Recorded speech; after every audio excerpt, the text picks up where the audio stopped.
Good evening, everyone. I'm Jamison Euler. And I'm Linda Hurtado. And tonight, authorities are still trying to figure out what caused that deadly overnight house fire in Pasco County. And we're hearing about the daring rescue attempt by someone who barely knew the two women killed. Our Eric Waxler is live at the scene with what we know at this point. Eric? Yeah, disturbing morning in this Hudson neighborhood. We're at Pine Street and Port Hudson Boulevard, and right there behind me is that home. You can see the devastation caused by that fire this morning.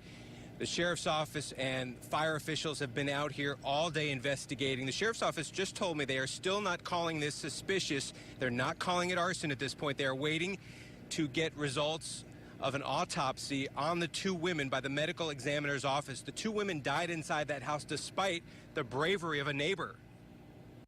I instantly just run to go to help save someone.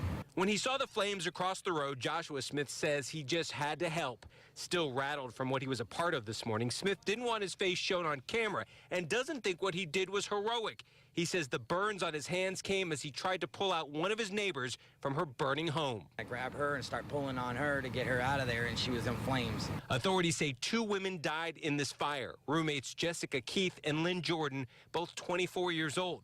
Neighbors say the father of one of the women lived there too and was out walking the dog when all this happened. Another neighbor heard him calling for his daughter. We heard the yelling and screaming. It's pretty alarming to see that close by your house. It's not even 100 steps from my front door, you know. Investigators from Pasco Fire Rescue and the sheriff's office spent the day going over the scene looking for evidence, trying to determine what started the fire. Smith is healing up tonight and says he wishes he could have saved the two women.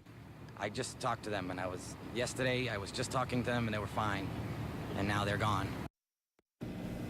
We asked Smith what made him go toward that burning house. He said, you have to do that for a neighbor, that people around here care about each other. Now, we talked to one of the neighbors about the questions he has about this fire with sheriff's office here investigating. You'll hear what he had to say in the story we're working on for 6 o'clock. But for now, live in Hudson, Eric Waxler, ABC Action News.